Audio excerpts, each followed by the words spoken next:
KMF ಹಾಲು ಸಂಗ್ರಹ ಘಟಕವನ್ನೇ ಬಂದ್ ಮಾಡಿ ರೈತರ ಬಾಳಿಗೆ ಬೆಂಕಿ ಇಡಲು ಮುಂದಾಗಿವೆ ಪಾಲ್ಯೂಷನ್ ಬೋರ್ಡ್ ಮತ್ತು ಹೆಸ್ಕಾಂ ಸಂಸ್ಥೆಗಳು. ಹೌದು, ಬೆಳಗಾವಿ ಜಿಲ್ಲೆಯ ಚನ್ನಮ್ಮನ ಕಿತ್ತೂರು ತಾಲೂಕಿನ ಬೈಲೂರು ಗ್ರಾಮದಲ್ಲಿರುವ ಕೆಎಂಎಫ್ ಸಹಯೋಗದಲ್ಲಿ ಹಾಲು ಸಂಗ್ರಹ ಶುದ್ಧಾಗಾರ ಕೇಂದ್ರಕ್ಕೆ ಅದ್ಯಾಕೋ ಏನೋ ಗೊತ್ತಾಗುತ್ತಿಲ್ಲ, ಒಂದಿಲ್ಲೊಂದು ಸಮಸ್ಯೆ ಅಂತೂ ತಪ್ತಾ ಇಲ್ಲ. ಕಳೆದ ಕೆಲ ದಿನಗಳ ಹಿಂದಷ್ಟೇ ಕರ್ನಾಟಕ ಮಾಲಿನ್ಯ ನಿಯಂತ್ರಣ ಮಂಡಳಿ ಹಾಗೂ ಹೆಸ್ಕಾಂ ಸಂಸ್ಥೆಯವರು ಇದನ್ನು ಬಂದ್ ಮಾಡಿ ಸ್ಥಗಿತಗೊಳಿಸುವುದಕ್ಕೆ ಈ ಘಟಕದ ಮಂಡಳಿಗೆ ನೋಟಿಸ್ ನೀಡಿದ್ದಾರೆ. ಇನ್ನು ಇದರಿಂದ ಬರುವ ಶಬ್ದಕ್ಕೆ ಸಂಬಂಧಿಸಿದಂತೆ ಪೊಲ್ಯೂಷನ್ ಬೋರ್ಡ್ನವರು ವಿದ್ಯುತ್ ಇಲಾಖೆಗೆ ಪತ್ರ ಬರೆದು ಸದರಿ ಹೆಸ್ಕಾಂನ ಅಭಿಯಂತರರು ಇದಕ್ಕೆ ನೀಡಿರುವ ವಿದ್ಯುತ್ ಸಂಪರ್ಕವನ್ನು ಕಡಿತಗೊಳಿಸುವುದಾಗಿ ನೋಟಿಸ್ ನೀಡಿರುವುದರಿಂದ ಏನೋ ಮಾಡಬೇಕು ಎಂಬುದನ್ನೇ ದಿಕ್ಕು ತೋಚದಂತಾಗಿದೆ. ಅಷ್ಟಕ್ಕೂ ಈ ಬೈಲೂರು ಗ್ರಾಮದಲ್ಲಿ 2012ರಲ್ಲಿ ಸ್ಥಾಪಿತವಾದ ಈ ಸಮೂಹ ಹಾಲು ಸಂಗ್ರಹ ಘಟಕಕ್ಕೆ ಈ ಭಾಗದ 19 ಹಳ್ಳಿಗಳ ರೈತರು ಹಾಲು ಇಲ್ಲಿ ಸಂಗ್ರಹವಾಗುತ್ತದೆ. ಇನ್ನು ಇದರಿಂದ ಅದೆಷ್ಟೋ ರೈತ ಕುಟುಂಬಗಳು ಇದನ್ನು ನಂಬಿಕೊಂಡು ಜೀವನ ನಡೆಸುತ್ತಿವೆ. ಅದರಿಂದ ಇದನ್ನು ಬಂದ್ ಮಾಡಿದರೆ ಸಾಕಷ್ಟು ದುಷ್ಪರಿಣಾಮ ಬೀರುವ ಸಾಧ್ಯತೆ ಇದೆ. ಅದರಿಂದ ನಿನ್ನೆ ಬೈಲೂರು ಗ್ರಾಮದ ಗ್ರಾಮಸ್ಥರು ನಮ್ಮ ನ್ಯೂಸ್ ಸಮೂಹದ ರಾಜ್ಯ ಉಪಸಂಪಾದಕ ಬಸವರಾಜು ಅವರನ್ನ ಭೇಟಿಯಾಗಿ ಈ ಸಮಸ್ಯೆ ಬಗ್ಗೆ ಚರ್ಚೆ ಮಾಡಿದರು. ನಮಸ್ಕಾರ, ನಾನು ಬಸವರಾಜ್ ಮಾತಾಡ್ತಾ ಇದ್ದೀನಿ, ಪತ್ರಕರ್ತರು. ವಿಶೇಷವಾಗಿ ನಿನ್ನೆ ತಾನೇ ಒಂದು ರೀತಿ ನಮ್ಮ ಚನ್ನಮ್ಮ ಕಿತ್ತೂರು ತಾಲೂಕಿನ ಬೈಲೂರು ಗ್ರಾಮದಲ್ಲಿರ್ತಕ್ಕಂಥ ಒಂದು ರೀತಿ 19 ಹಳ್ಳಿಗಳ ಒಂದು ರೀತಿ ಹಾಲು ಸಂಗ್ರಹ ಒಂದು ಬೈಲೂರು ಗ್ರಾಮದಲ್ಲಿರ್ತಕ್ಕಂಥ ಒಂದು ಹಾಲು ಸಂಗ್ರಹ ಒಂದು ರೀತಿ ಘಟಕವನ್ನು ಕರ್ನಾಟಕ ಮಾಲಿನ್ಯ ನಿಯಂತ್ರಣ ಮಂಡಳಿ ಮತ್ತು ಹೆಸ್ಕಾಂನವರು ನೋಟಿಸ್ ಕೊಟ್ಟು ಅದನ್ನು ಬಂದ್ ಮಾಡಿ ಅಂತ ಹೇಳ್ಬಿಟ್ಟು ಒಂದು ಸಮಸ್ಯೆನ ನನ್ನ ಹತ್ರ ತಗೊಬಂದಿದ್ರು. ಸದರಿ ಇದ್ರ ಬಗ್ಗೆ ಸಮಗ್ರ ವರದಿ ತಯಾರಿಸಿ ನಾನೇನು ಮಾಡಿದೆ, ಸಂಬಂಧಪಟ್ಟ ಇಲಾಖೆ ಅಧಿಕಾರಿಗಳಿಗೆ ಗಮನಕ್ಕೆ ತಗೊಬಂದೆ. ಹೆಸ್ಕಾಂ ಅಧೀಕ್ಷಕ ಅಭಿಯಂತರು ಮತ್ತು ನಿರ್ದೇಶಕರಾಗಿರ್ತಕ್ಕಂಥ ಡಾಕ್ಟರ್ ಬಸವರಾಜ್ ಪರವಣ್ಣನವರು ಗಮನಕ್ಕೆ ನಿನ್ನೆ ತಗೊಬಂದೆ. ಸದರಿ ಇದ್ರ ಬಗ್ಗೆ ನಾನು ಒಂದು ರೀತಿ KMFನ ರಾಜ್ಯಾಧ್ಯಕ್ಷರಾಗಿರ್ತಕ್ಕಂಥ ಒಂದು ರೀತಿ ಭೀಮಾ ನಾಯ್ಕ್ ಅವ್ರಿಗೆ ಗಮನಕ್ಕೆ ತಗೋಬರೋಕ್ಕೆ ಪ್ರಯತ್ನ ಪಟ್ಟೆ. ಅವರು ಪಿಕ್ ಮಾಡಲಿಲ್ಲ. ಓಕೆ, ಎನಿವೆ ಅವರು ತುಂಬ ಬ್ಯುಸಿ ಇರ್ಬೋದು. ನಂತರ KMF ಜಿಲ್ಲಾಧ್ಯಕ್ಷರಾಗಿರ್ತಕ್ಕಂಥ ಬಾಲಚಂದ್ರ ಜಾರಕಿಹೊಳಿ ಸರ್ ಅವ್ರಿಗೂ ಸಹ ನಾನು ಗಮನಕ್ಕೆ ತಗೊಬಂದೆ. ಮತ್ತು ವ್ಯವಸ್ಥಾಪಕ ನಿರ್ದೇಶಕರು ಬೆಳಗಾವಿ KMFನ ಒಂದು ರೀತಿ MD ಅವರಾಗಿರ್ತಕ್ಕಂಥ ಕೃಷ್ಣಪ್ಪ ಸಾರ್ ಅವ್ರಿಗೂ ಸಹ ಗಮನಕ್ಕೆ ತಗೊಬಂದೆ. ನಮ್ಮದು ಉದ್ದೇಶ ಏನಪ್ಪ ಅಂತಂದರೆ, ಈಗ ನನ್ನ ನೇರ ಪ್ರಶ್ನೆ ಏನಪ್ಪ ಅಂತಂದರೆ, ಕರ್ನಾಟಕ ಮಾಲಿನ್ಯ ನಿಯಂತ್ರಣ ಮಂಡಳಿಯವ್ರಿಗೆ ನೀವು ಹಲವಾರು ಕಂಪ್ನಿಗಳ್ನ ಸಾಕಷ್ಟು ಒಂದು ರೀತಿ ಕೊಳಚೆ ನೀರುಗಳು ನದಿ ಮೂಲಕ ಹೋಗ್ತವೆ, ಅವಕ್ಕೆಲ್ಲ ಬಿಡ್ತೀರಾ, ಮತ್ತು ಸಾಕಷ್ಟು ನಾಯ್ಸ್ ಡಿಸ್ಟರ್ಬೆನ್ಸ್ ಆಗುತ್ತೆ ಅಂತವಕ್ಕೆಲ್ಲ ಬಿಡ್ತೀರಾ. ಆದರೆ ಇಲ್ಲಿ ರೈತರು ಏನೋ ಉಪಜೀವನ ಮಾಡ್ತಾರೆ ಈ ಕಡೆ ಭಾಗದಲ್ಲಿ, ಅಂಥದನ್ನು ಒಂದು ನೋಟಿಸ್ ಕೊಟ್ಟು ಬಂದ್ ಮಾಡ್ತಿರಲ್ಲ. ಮೊದಲಿಗೆ ನಿಮ್ಗೇನಾದ್ರು ಮಾನವೀಯತೆ ಐತಾ ಅಂತ ಕೇಳ್ಬಿಟ್ಟು ಕರ್ನಾಟಕ ಮಾಲಿನ್ಯ ನಿಯಂತ್ರಣ ಮಂಡಳಿ ಅಧಿಕಾರಿಗಳಿಗೆ ನನ್ನ ಒಂದು ಪ್ರಶ್ನೆ. ಮತ್ತು ಹೆಸ್ಕಾಂ ಅಭಿಯಂತರಗಳಿಗೆ ವಿಶೇಷವಾಗಿ ಕರ್ನಾಟಕ ಮಾಲಿನ್ಯ ನಿಯಂತ್ರಣ ಮಂಡಳಿ ಕೊಟ್ಟರಲ್ಲ, ಹೆಸ್ಕಾಂ ಅಭಿಯಂತರಗಳು ಓಕೆ, ಅವ್ರು ಕೊಟ್ಟರು ಇದ್ದ ತಕ್ಷಣ ನೀವು ಫಾಲೋ ಮಾಡಬೇಕು, ಅದು ಸೆಕೆಂಡ್ರಿ. ಅಟ್ಲೀಸ್ಟ್ 1 ತಿಂಗಳಾರು ಕೊಡ್ಬೇಕು ಸರ್. ನೀವು ಏಕಾಏಕಿ 2 ದಿವಸದೊಳಗಡೆ ಇದು ಮಾಡಿ ಅಂತಂದರೆ ಯಾವ ಲೆಕ್ಕಾಚಾರ? ಅಲ್ಲ ಸರ್, ನಾನು ನೇರ ಪ್ರಶ್ನೆ ಹೆಸ್ಕಾಂ ಅಭಿಯಂತರಗಳಿಗೆ. ಈಗ ಪಾಪ ಏನೋ ಕೂಲಿ ನಾಲಿ ಮಾಡಿ ಪಾಪ ಇದು ಮಾಡ್ತಾ ಇರ್ತಾರೆ, ಹಸುಗಳ್ನ ಮೇಯಿಸಿ ಅವನ್ನ ಒಂದು ರೀತಿ ಹಾಲು ಕರೆದು ಉಪಜೀವನ ನಡೆಸ್ತಾ ಇರ್ತಾರೆ. ಎಷ್ಟೋ ಕುಟುಂಬಗಳು ಹಾಲಿನ ಮೇಲೆ ಮಾರಾಟ ಮಾಡಿ ನಿಂತಿದ್ದಾವೆ. ಇಂಥ ಸಂದರ್ಭದಲ್ಲಿ ಆ ಒಂದು ಘಟಕ ಅಲ್ಲಿಂದ ಇದು ಮಾಡಿ ಅಲ್ಲಿರ್ತಕ್ಕಂಥ ಬರ್ತಕ್ಕಂಥ ಹಣವನ್ನು ತೆಗೆದುಕೊಂಡು ಉಪಜೀವನ ಮಾಡ್ತಾರೆ. ಬಂದ್ ಮಾಡಿದ್ರೆ ಎಷ್ಟು ಒಂದು ರೀತಿ ದುಷ್ಪರಿಣಾಮ ಆಗ್ತವೆ ಮತ್ತು ಎಷ್ಟು ಅವ್ಯವಸ್ಥೆ ಆಗುತ್ತೆ ಅಂತಕ್ಕಂಥದ್ದು ಕೂಲಂಕುಷ ವಿಮರ್ಶನೆ ಮಾಡ್ಕೋಬೇಕಾಗ್ತದೆ. ಹಾಗಾಗಿ ನೀವು ಮೊದಲು ಕರ್ನಾಟಕ ಮಾಲಿನ್ಯ ನಿಯಂತ್ರಣ ಮಂಡಳಿ ಅಧಿಕಾರಿಗಳೇ, ನಾನು ನಿಮಗೆ ನೇರ ಪ್ರಶ್ನೆ ಹಾಕ್ತೀನಿ. ಎಲ್ಲ ಕಡೆ ಸಾಕಷ್ಟು ಒಂದು ರೀತಿ ಮಾಲಿನ್ಯಗಳು ಆಗಿರ್ತಾ ಇರ್ತವೆ, ಅವಕ್ಕೆ ನೋಟಿಸ್ ಕೊಡಲ್ಲ ನೀವು. ಇಲ್ಲೆಲ್ಲೋ ಒಂದು ಸಣ್ಣ ಇದಿರೋದಕ್ಕೆ ನೀವು ನೋಟಿಸ್ ಕೊಡ್ತಿರಲ್ಲ, ನೀವು ಅಟ್ಲೀಸ್ಟ್ ಯೋಚನೆ ಮಾಡಬೇಕಾಗಿತ್ತಲ್ಲ ನೀವು ಅಂತಕ್ಕಂಥದ್ದು ನನ್ನ ಪ್ರಶ್ನೆ. ಹಾಗಾಗಿ ದಯವಿಟ್ಟು ಈ ಒಂದು ವಿಷಯದಲ್ಲಿ ನಾನು ಕಿತ್ತೂರಿನ ಮಾನ್ಯ ಶಾಸಕರಾಗಿರ್ತಕ್ಕಂಥ ಬಾಬಾ ಸಾಹೇಬ್ ಪಾಟೀಲ್ ಅವರು ಮತ್ತು ಎಲ್ಲ ಜನಪ್ರತಿನಿಧಿಗಳು ಮತ್ತು ನಿರ್ದೇಶಕರು ಮತ್ತು ಅಧಿಕಾರಿ ವರ್ಗ ದಯವಿಟ್ಟು ಇದಕ್ಕೆ ಮಧ್ಯಪ್ರವೇಶ ಮಾಡಬೇಕು, ಜಿಲ್ಲಾಧಿಕಾರಿಗಳು ಮಧ್ಯಪ್ರವೇಶ ಮಾಡಬೇಕು, ದಯವಿಟ್ಟು ಅದನ್ನು ಉಳಿಸ್ತಕ್ಕಂಥ ಕೆಲಸ ಮಾಡಬೇಕು ಅಂತ ಹೇಳ್ಬಿಟ್ಟು ಬೈಲೂರು ಭಾಗದ ಎಲ್ಲ ಒಂದು ರೀತಿ ರೈತರ ಪರವಾಗಿ ನಾನು ಮನವಿ ಮಾಡಿ ಸದರಿ ಸಮಸ್ಯೆಯ ಬಗ್ಗೆ ಸಮಗ್ರ ವರದಿ ತಯಾರಿಸಿದ ರಾಜ್ಯ ಉಪ ಸಂಪಾದಕ ಬಸವರಾಜು, ಇದರ ಬಗ್ಗೆ ಕೆಎಂಎಫ್ ಬೆಳಗಾವಿ ವಿಭಾಗದ ಜಿಲ್ಲಾಧ್ಯಕ್ಷ ಬಾಲಚಂದ್ರ ಜಾರಕಿಹೊಳಿಯವರು, ಕೆಎಂಎಫ್ ಬೆಳಗಾವಿ ಜಿಲ್ಲೆಯ ವ್ಯವಸ್ಥಾಪಕ ನಿರ್ದೇಶಕ ಕೃಷ್ಣಪ್ಪ ಹಾಗೂ ಬೆಂಗಳೂರು ಹೆಸ್ಕಾಂ ಅಧೀಕ್ಷಕ ಅಭಿಯಂತರರು ಹಾಗೂ ನಿರ್ದೇಶಕರಾದ ಬಸವರಾಜು ಪರವಣ್ಣವರ್ ಗಮನಕ್ಕೆ ತೆಗೆದುಕೊಂಡು ಬಂದು ಬೆಳಕು ಚೆಲ್ಲುವ ಕೆಲಸ ಮಾಡಿದ್ದಾರೆ. ಹಲೋ ಸರ್ ನಮಸ್ತೆ. ನಮಸ್ತೆ ಬಸವರಾಜ್ ಅವ್ರಿಗೆ. ಸರ್ ಆರಾಮ್ರಿ? ಆರಾಮಿದ್ದೀವ್ರಿ ಸರ್, ಒಂದು ವರದಿ ಮಾಡ್ತಾ ಇದೆ, ಅದು ಅಭಿಪ್ರಾಯ ತಗೋಬೇಕಾಗಿತ್ತು. ಅಲ್ಲಿ ಕಿತ್ತೂರಲ್ಲಿ ಬೈಲೂರು ಅಂತ ಬರ್ತದೆ ಸರ್. ಬೈಲೂರು ಅಲ್ಲಿ ಬಲ್ಕ್ ಸೆಂಟರ್ ಏನೋ ಇದಾಗಿ ಏನೋ ಪೊಲ್ಯೂಷನ್ ಕಂಟ್ರೋಲ್ ಅವರು ಏನೋ ನೋಟಿಸ್ ಕೊಟ್ಟಿರೋದಕ್ಕೆ ಎಸ್ಕಾಂ ಅವ್ರು ಏನೋ ನೋಟಿಸ್ ಕೊಟ್ಟಿದ್ದಾರಂತೆ, ಬಂದ್ ಮಾಡ್ಕೊಳ್ಳಿ ಅಂತ ಹೇಳ್ಬಿಟ್ಟು ಕರೆಂಟ್ ಕಟ್ ಮಾಡ್ತಾವ್ರಂತೆ. ಗೊತ್ತಾಗಿಲ್ವಲ್ಲ, ನಮ್ ಗಮನಕ್ಕೆ ಬಂದಿಲ್ಲ. ಹಾಗಾಗಿ ಈಗ ತಾವು ನಿಮ್ಮ KMFದು ಅದು ಸಹ ಒಂದು ರೀತಿ ಸಹಯೋಗ ಸಂಸ್ಥೆ. ಬಲ್ಕ್ ಸೆಂಟ್ರಾ? ಬಲ್ಕ್ ಮಿಲ್ಕಾ? Bulk centre. ಅಲ್ಲ, bulk milk cooler. Sir, cooler sir. 19 ಹಳ್ಳಿಗಳ್ದು ಅಲ್ಲಿಗೆ ಬರ್ತದೆ ಸರ್. ಅಲ್ಲೇ ಸ್ಟೋರೇಜ್ ಆಗಿ ಮರನೇ ದಿವಸ ಇದಾಗುತ್ತೆ. ಆದರೆ ಪಾಪ ಅವ್ರಿಗೆ ಯಾರು ಇದಿಲ್ಲ, ಯಾತದು ಇಲ್ಲ. ಮತ್ತೆ ಈಗ ನಿಮ್ಮ ಜಿಲ್ಲಾಧ್ಯಕ್ಷರಿಗೆ ನಾವು ಸಂಪರ್ಕ ಮಾಡಿದ್ವಿ, ಯಾವ್ದು ಇಲ್ಲ, ಯಾವ ಥರದ್ದು ಇಲ್ಲ ಅಂದ್ರೆ ಏನ್ ಅರ್ಥ ಆಗ್ಲಿಲ್ಲ ನನಗೆ. ಅಲ್ಲಿ ಈಗ 19 ಹಳ್ಳಿಗೆ ಇದು ಮಾಡೋದನ್ನ ಏಕಾಏಕಿ ಅವ್ರು ನೋಟಿಸ್ ಕೊಟ್ಟವ್ರು ಎಸ್ಕಾಂ ಅವರು. ಏನಂತ? ಇದನ್ನ ಇನ್ನು 3 ದಿವಸದೊಳಗಡೆ ಕರೆಂಟ್ ಕಟ್ ಮಾಡ್ತೀವಿ ನಾವು, ಅಷ್ಟೊಳಗಡೆ ಪರ್ಯಾಯ ವ್ಯವಸ್ಥೆ ಮಾಡ್ಕೊಳ್ಳಿ ಅಂತ ಹೇಳ್ಬಿಟ್ಟು. 2012ರಲ್ಲಿ ಸ್ಟಾರ್ಟ್ ಆಗಿರೋದು. ಯಾಕೆ ಹೆಂಗಾಯ್ತು ಅನ್ನೋದು ನಮ್ಗೆ ಗೊತ್ತಿಲ್ವೇ? 2012ರಲ್ಲಿ ಸ್ಟಾರ್ಟ್ ಆಗಿರೋ ಸರ್. ಅದೇನೋ ಮಾಲಿನ್ಯ ನಿಯಂತ್ರಣ ಮಂಡಳಿ ಅವರು ಏನೋ ಇದು ಮಾಡಿದಾರಂತೆ. ಅಲ್ಲ, ವಿಷಯ ನಮ್ಗೆ ಗೊತ್ತಿಲ್ಲ, ನೋಡೋಣ, ಅದು ನಮ್ ಗಮನಕ್ಕೆ ಬಂದ ಪರಿಶೀಲನೆ ಮಾಡಿ. ಅಲ್ಲ ಸರ್, ನಿಮ್ಮ ಗಮನಕ್ಕೆ ಬಂದೈತಂತಲ್ಲ ಸರ್, ನೀವು ಇದಕ್ಕೆ ಇದು ಮಾಡಿಬಿಟ್ರೆ ಹೆಂಗೆ ಹೇಳಿ ಸರ್ ತಾವು? ಏನ್ ಹೇಳಿ? ನಿಮ್ಮ ಗಮನಕ್ಕೆ ಬಂದಿದೆಯಂತಲ್ಲ ಸರ್ ಇದು? ಏನಂತ? ಇದನ್ನ ಬಲ್ಕ್ ಸೆಂಟರ್ದು ಇದು ನೋಟಿಸು ಕೊಟ್ಟಿರೋದು ಮತ್ತೆ ಇದು ಮಾಡ್ಕೊಂಡಿರೋದು ಅಲ್ಲಿ ಇರ್ತಕ್ಕಂಥ ಯಾರು ನಿಮ್ಮ? ಇಲ್ಲ, ಎಸ್ಕಾಂನವ್ರು ನೋಟಿಸ್ ಕೊಟ್ಟಿರೋದು ನನ್ನ ಗಮನಕ್ಕೆ ಬಂದಿಲ್ಲ. ಆ ವಿಷಯನೂ ಗೊತ್ತಲ್ವಾ ಸರ್ ನಿಮಗೆ? ಇಲ್ಲ, ಎಸ್ಕಾಂ ಅವ್ರು ನೋಟಿಸ್ ಕೊಟ್ಟಿರೋದು ಗೊತ್ತಿಲ್ಲ. ನೋಡಿ ಸರ್, ಈಗ ನಾವಾರು ಗಮನಕ್ಕೆ ತಗೋತಾ ಇದ್ದೀವಿ, ಅದನ್ನು ನಿಮಗೆ ಎಲ್ಲ ಡಾಕ್ಯುಮೆಂಟ್ಗಳು ಬಿಡ್ತಾ ಇದ್ದೀವಿ ಸರ್. ದಯವಿಟ್ಟು ನೋಡಿ. ಯಾಕಪ್ಪ ಅಂತಂದರೆ 19 ಹಳ್ಳಿಗಳಿಗೆ ಇದ್ಬೇಕಾದಂತ ನೀವು ಉಳಿಸ್ಬೇಕಾದಂಥ ಜವಾಬ್ದಾರಿ ಇದೆ ಸರ್. ದಯವಿಟ್ಟು ತಾವು ಮಧ್ಯಪ್ರವೇಶ ಮಾಡಬೇಕು ಮತ್ತು ಉಳಿಸ್ಬೇಕು. ಮಧ್ಯಪ್ರವೇಶ ಮಾಡಬೇಕು ಅಂತಂದ್ರೆ ಎಸ್ಕಾಂನವ್ರು ಯಾಕೆ ನೋಟಿಸ್ ಕೊಟ್ಟಿದ್ದಾರೆ? ಏನು ಬಲ್ಕ್ ಮಿಲ್ಕ್ ಸೆಂಟರ್ ಪ್ರಾಬ್ಲಮ್ ಇದೆಯಾ ಏನು ಅನ್ನೋದು ನೋಡ್ಬೇಕಲ್ಲ. ಅದೇ ಸರ್, ಈಗ ನೋಡಿ ಸರ್, ತಾವು ಮಧ್ಯಪ್ರವೇಶ ಮಾಡಲೇಬೇಕಾಗ್ತದೆ ಸರ್. ನಿಮ್ಮ ಕೈ ಕೆಳಗಡೆ ಸಂಸ್ಥೆ ಕೆಲಸ ಮಾಡೋದು. ಹಾಗಾಗಿ ತಾವು ಮಧ್ಯಪ್ರವೇಶ ಮಾಡಿ ಅದಕ್ಕೆ ಏನಾದ್ರು ಒಂದು ಪರ್ಯಾಯ ವ್ಯವಸ್ಥೆ ಮಾಡಬೇಕಲ್ಲ ಸರ್. ಅಲ್ಲ, ಅದು ಏನು ಅಂತ ನಮ್ ಗಮನಕ್ಕೆ ಬರ್ದೇನೆ ನೀವು ಏಕಾಏಕಿ ಕೇಳಿದ್ರಿ, ನಾವ್ ಹೆಂಗ್ ಹೇಳೋದು ಹೇಳಿ ಸರ್? ಹಂಗಲ್ಲ, ಈಗ ಅದನ್ನ ಪೊಲ್ಯೂಷನ್ ಕಂಟ್ರೋಲ್ ಅವರು ಅವ್ರೇನಪ್ಪ ಮಾಡಿದಾರೆ ಅಂದರೆ ನೋಟಿಸ್ ಕೊಟ್ಟು ಎಸ್ಕಾಮಿಗೆ ಬರ್ದಿದ್ದಾರೆ. ಎಸ್ಕಾಂ ಅವರು ಅವ್ರಿಗೆ ಇಷ್ಟು ದಿನದೊಳಗಡೆ ನೀವು ಕರೆಂಟ್ ಕಟ್ ಮಾಡ್ಕೊಳ್ಳಿ, ಇಲ್ಲ ಅಂದರೆ ಪರ್ಯಾಯ ವ್ಯವಸ್ಥೆ ಮಾಡಿ. ಪೊಲ್ಯೂಷನ್ ಕಂಟ್ರೋಲ್ ಬೋರ್ಡ್ ಗಮನಕ್ಕೆ ಬರೋ ಅದು ಅವರ ಒಂದು ಪರಿಮಿತಿಗೆ ಬರುತ್ತಂತದ್ದು. ಪರಿಮಿತಿ ಅಂದರೆ ಅಲ್ಲಿ ಯಾರೋ ನಾಯ್ಸ್ ಡಿಸ್ಟರ್ಬೆನ್ಸ್ ಅಂತ ಹೇಳ್ಬಿಟ್ಟು ಒಬ್ರು ಅರ್ಜಿ ಕೊಟ್ಟಿದ್ದಾರಂತೆ ಸರ್. ಹಾಗಾಗಿ ಹಂಗೇಳಿ. ಹಾಂ ಸರ್, ಸರಿ, ನೋಡೋಣ ಬಿಡಿ. ಹಾಗಾಗಿ ಈಗ ನಿಮ್ಮ ಇವರು ಡೈರೆಕ್ಟರ್ ಅವ್ರಿಗೂ ಗಮನಕ್ಕೆ ತಗೊಬಂದ್ವಿ. ಹಾಗಾಗಿ ನೀವು ಸಹ ಬೆಳಗಾವಿ MD ಅಲ್ವಾ ಸರ್? ಡೈರೆಕ್ಟರ್ ಯಾರಿಗೆ? ಡಾಕ್ಟರ್ ಬಸವರಾಜ್ ಪರವಣ್ಣನವರು. ಸರ್, ಹಾಗಾಗಿ ತಾವು ದಯವಿಟ್ಟು ಮಧ್ಯಪ್ರವೇಶ ಮಾಡ್ಬೇಕು ಸರ್. ದಯವಿಟ್ಟು ಆ ಸಂಸ್ಥೆನ ಉಳಿಸ್ತಕ್ಕಂಥ ಕೆಲಸ ಮಾಡ್ಬೇಕು ಸರ್, ದಯವಿಟ್ಟು ಪ್ಲೀಸ್ ಸರ್. ಅಲ್ಲ, ನೋಡೋಣ, ಅದು ಏನೇನು ಕಾನೂನು ಕಟ್ಲೆಗಳು ನೋಡೋಣ ಇರಿ.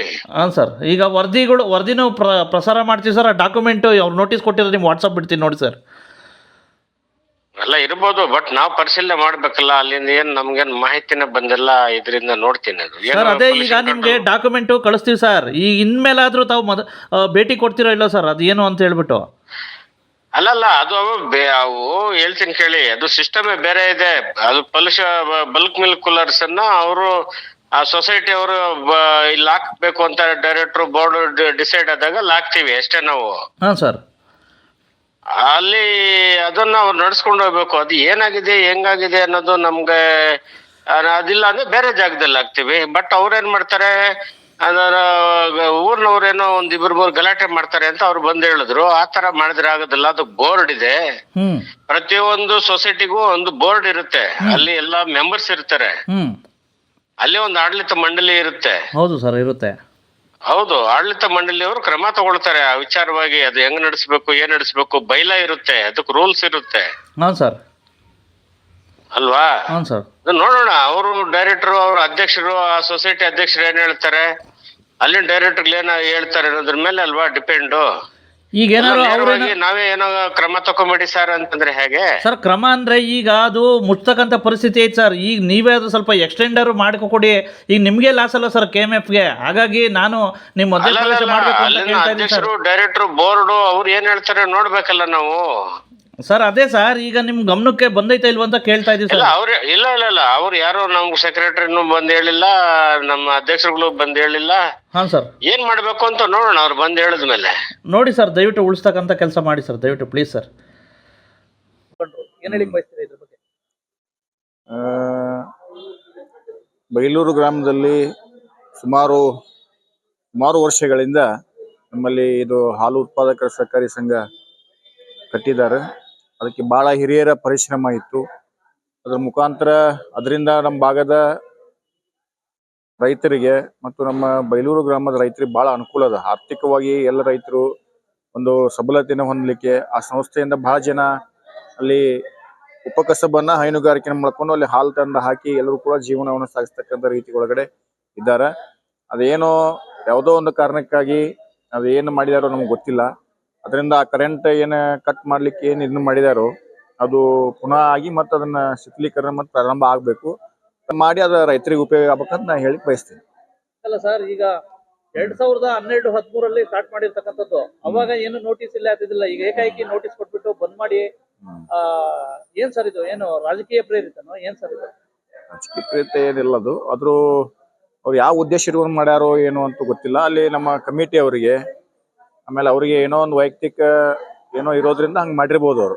ಆದ್ರೆ ಇದು ರೈತರ ಒಂದು ಹಿತದೃಷ್ಟಿಯಿಂದ, ಗ್ರಾಮದ ಒಂದು ಹಿತದೃಷ್ಟಿಯಿಂದ ಇದು ಒಳ್ಳೆ ಪುನಃ ಮತ್ತೆ ಪ್ರಾರಂಭ ಆಗ್ಬೇಕು, ಅಲ್ಲೇ ಆಗ್ಬೇಕು ಶಿಥಿಲೀಕರಣ ಏನ್ ಘಟನೆ. ಮತ್ತೆ ಸುಮಾರು ಅದೇನೋ ಬಹಳ ಜನ ರೈತರ ಒಂದು ವಂತಿಕೆಯನ್ನ ಏನ ಬೋನಸ್ ಅನ್ನು ಕೊಡ್ತಿರೋ ಅದನ್ನ ಕಟ್ ಮಾಡ್ಕೊಂಡು ಆ ಸಂಘ ಸಂಸ್ಥೆಯನ್ನ ಒಂದು ಒಳ್ಳೆ ಬಿಲ್ಡಿಂಗ್ ಕಟ್ಟಿದಾರು, ಸಾಕಷ್ಟಲ್ಲಿ ಮಷಿನರಿಗಳನ್ನ ಕುಂದಿಸಿದಾರು. ಅದರಿಂದ ನಮ್ಮ ಬಯಲು ಜನಕ್ಕೆ ಬಹಳ ಉಪಯೋಗ ಅದ. ಅದರಿಂದ ಅಲ್ಲೇ ಆಗ್ಬೇಕಂತ ನಮ್ದು ಒತ್ತಾಯ ಇದೆ. ಬಂದ್ ಮಾಡಬಾರ್ದು, ಅದಲ್ಲೇ ಇರ್ಬೇಕು. ಏನಾದ್ರು ಬಂದ್ ಮಾಡಿದ್ರೆ ಹೋರಾಟ ಏನಾದ್ರು ಮಾಡ್ತೀರಾ?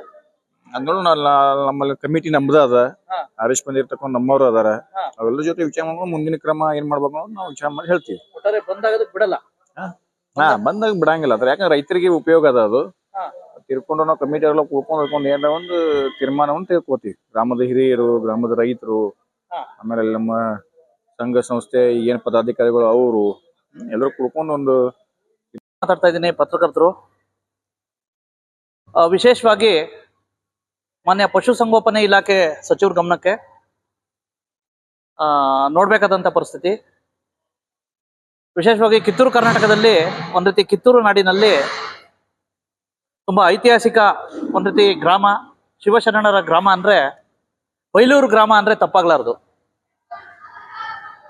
ಇಲ್ಲಿ ಒಂದ್ ರೀತಿ 2012ರಲ್ಲಿ ಒಂದ್ ರೀತಿ ಹಾಲು ಮಿಶ್ರಣ ಘಟಕ ಅಂತ ಹೇಳ್ಬಿಟ್ಟು ಕೇಂದ್ರ ಸರ್ಕಾರದ ಸಹಯೋಗದಲ್ಲಿ ಮಾಡ್ತಾರೆ KMF ವತಿಯಿಂದ. 2013ರಲ್ಲಿ ಸ್ಟಾರ್ಟ್ ಮಾಡ್ತಾರೆ. ಇವಾಗ 2024.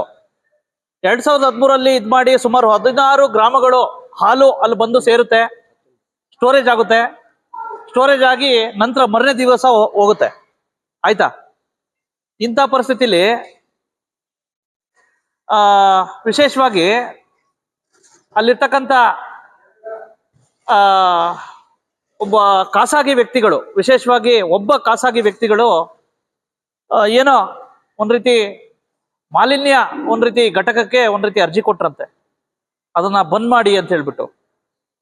ಅರೆ, ಅದನ್ನ ಬಂದ್ ಮಾಡಿ ಅಂತ ಲೆಟ್ರ್ ಕೊಟ್ಟಿದ ತಕ್ಷಣ ಮಾಲಿನ್ಯ ಘಟಕದವರು ಲೆಟ್ರು ಬರೆದ್ರಂತೆ ಎಸ್ಕಾಂಗೆ ಬರ್ದಿದ ತಕ್ಷಣ ಎಸ್ಕಾಂ ಅವರು ನೋಟಿಸ್ ಕೊಟ್ರಂತೆ, ನಿಮ್ಗೆ ಲೈಟ್ ಕಟ್ ಮಾಡ್ತೀವಿ ಅಂತ. ಇದೊಂಥರ ಕಾಗೆ ಗುಬ್ಬಚ್ಚಿನ ಕತೆ ಇದೆ. ಕಷ್ಟಪಟ್ಬಿಟ್ಟು ರೈತರುಗಳು ಪಾಪ ದುಡ್ದು, ವಿಶೇಷವಾಗಿ ಆ ಒಂದು ದನಕರುಗಳಲ್ಲಿ ಹಾಲು ಕರೆದು ಪಾಪ ಉಪಜೀವನ ಮಾಡ್ತಾರೆ. ಸುಮಾರು 19 ಗ್ರಾಮಗಳ ಒಂದ್ ರೀತಿ ಜನತೆ ಅಲ್ಲಿ ಬಂದು ಹಾಲು ಸೇರುತ್ತೆ. ಅದು ಕರ್ನಾಟಕದ ಸರ್ಕಾರದ ಸಹಯೋಗದಲ್ಲಿರ್ತಕ್ಕಂಥ KMF ಸಂಸ್ಥೆ ಅಧೀನದ್ದು. ಇದನ್ನ ಏಕಾಏಕಿ ಬಂದ್ ಮಾಡಿ ಅಂತ ನೋಟಿಸ್ ಕೊಡ್ತಾರಂತೆ. ಪಾಪ ಇವರೆಲ್ಲ ಈಗ ಹಂಚ್ಬಿಟ್ಟವ್ರೆ ಅಲ್ಲಿ ನಡ್ಸ್ತಕ್ಕಂಥವ್ರು. 19 ಗ್ರಾಮಗಳ ಒಂದ್ ರೀತಿ ಹಾಲಾಗ್ತಕ್ಕಂಥ ಒಂದು ಜನತೆಯ ಪರಿಸ್ಥಿತಿ ಹೆಂಗೆ, ಅವ್ರು ಬಿಲ್ ಕೊಡೋದು ಹೆಂಗೆ ಏಕಾಏಕಿ ಬಂದ್ ಮಾಡಿದ್ರೆ, ಮತ್ತೆ ಅವ್ರ ಪರಿಸ್ಥಿತಿ ಹೆಂಗೆ? ಕೆಲವ್ರಿಗೆ ಭೂಮಿ ಇರಲ್ಲ, ದಿನನಿತ್ಯ ಹಾಲನ್ನ ಕರೆದು ಉಪಜೀವನ ಮಾಡೋರು ಇರ್ತಾರೆ, ಪಾಪ ಅದನ್ನೇ ಜೀವನ ಮಾಡೋರು ಇರ್ತಾರೆ. ಅದು ಬಂದಾದ್ರೆ ಆ ಕಡೆ ಭಾಗದ ಪರಿಸ್ಥಿತಿ ಏನು? ವ್ಯವಸ್ಥೆನ ಅವ್ಯವಸ್ಥೆ ಮಾಡ್ಲಿಕ್ಕೆ ಅವ್ರಿಗೇನ್ ಬುದ್ಧಿಗಿದ್ದೇ ಇಲ್ವೋ?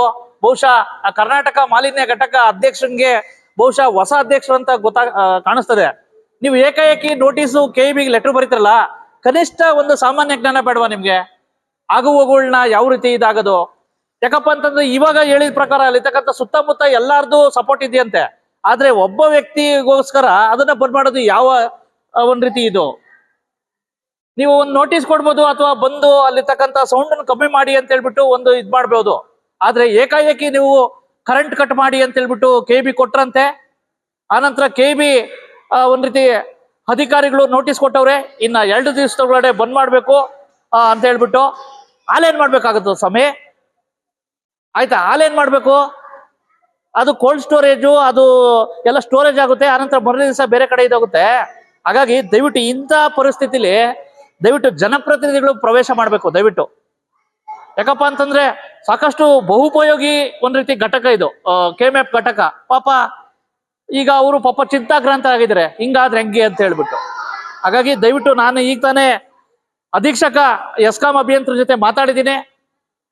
ಮತ್ತೆ ಕರ್ನಾಟಕ ಮಾಲಿನ್ಯ ನಿಯಂತ್ರಣ ಮಂಡಳಿ ವಿಶೇಷವಾಗಿ ಅವ್ರಿಗೂ ಸಹ ನಾನು ಪತ್ರ ಬರಿತೀನಿ, ಮತ್ತೆ ಅವ್ರಿಗೆ ಕರೆ ಮಾಡೋದಕ್ಕೂ ಸಹ ಪ್ರಯತ್ನ ಪಡ್ತೀನಿ. ಮತ್ತೆ ಮಾನ್ಯ ಪಶುಸಂಗೋಪನಾ ಇಲಾಖೆ ಸಚಿವರು ಮತ್ತೆ KMF ಅಧ್ಯಕ್ಷರು ಭೀಮಣ್ಣ ನಾಯ್ಕ ಅವರೇ, ನೋಡ್ರಿ ನಿಮ್ಮ KMF ಪರಿಸ್ಥಿತಿ ಈ ರೀತಿ ಆಗ್ಬಿಟ್ರೆ ನಿಮ್ KMF ಹೆಂಗ್ ಟಾರ್ಗೆಟ್ ಮಾಡ್ತೀರಾ? ದಯವಿಟ್ಟು ಇಂಥವುಗಳನ್ನ ಇದ್ ಮಾಡ್ಬೇಕು.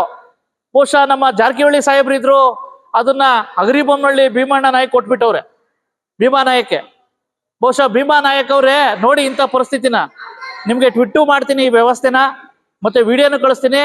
ನಿಮ್ಗೆ ಏನಾದ್ರು ನಿಜವಾಗೂ KMF ಅಧ್ಯಕ್ಷರಾಗಿ ನಿಜವಾಗೂ ರೈತರುಗಳ ಮೇಲೆ ಸ್ವಲ್ಪನಾರು ಆ ಒಂದು ಹೈನುಗಾರಿಕೆ ಮಾಡೋರ ಮೇಲೆ ಕನಿಷ್ಠ ಒಂದ್ ರೀತಿ ಮಾನವೀಯತೆ ಇದ್ರೆ ನೀವು ಮಧ್ಯಪ್ರವೇಶ ಮಾಡ್ಬೇಕು, ಇದನ್ನ ಉಳಿಸ್ತಕ್ಕಂಥ ಕೆಲಸ ಮಾಡ್ಬೇಕು ನೀವು ಅಂತ ಹೇಳ್ಬಿಟ್ಟು ಈ ಸಂದರ್ಭದಲ್ಲಿ ಆ ಬೈಲು ಗ್ರಾಮದಲ್ಲಿ ಇರ್ತಕ್ಕಂಥ ಆ ಒಂದು ಮಿಶ್ರಣ ಘಟಕದಲ್ಲಿ ವ್ಯಾಪ್ತಿಯಲ್ಲಿ ಬರ್ತಕ್ಕಂಥ 19 ಗ್ರಾಮಗಳ ಹೈನುಗಾರಿಕೆ ಹಾಲನ್ನು ಸಪ್ಲೈ ಮಾಡ್ತಕ್ಕಂಥ ಎಲ್ಲಾ ಒಂದ್ ರೀತಿ ಬಡ ಉಪಕಸಬು ಮಾಡ್ತಕ್ಕಂಥ ರೈತರ ಪರವಾಗಿ ನಾನು ಮನೆ ಮಾಡ್ಕೊಳ್ತೇನೆ. ಆದರೂ ಈ ಸಮಸ್ಯೆಗೆ ಶಾಶ್ವತ ಪರಿಹಾರ ದೊರಕುವುದೇ ಎಂಬುದನ್ನ ಕಾದು ನೋಡಬೇಕಿದೆ. ಬ್ಯೂರೋ ರಿಪೋರ್ಟ್ ಬಸವರಾಜು, ರಾಜ್ಯ ಉಪ ಸಂಪಾದಕ, ಭಾರತ ವೈಭವ news, Kittur. Thanks for watching. Read, discuss and debate with editor Dr. Yan Prashant Rao. Wanted reporters in print, digital and visual media for Bharat Vaibhav Daily Newspaper, BV News Channel and BV Fast Web News from all the talukas of Karnataka.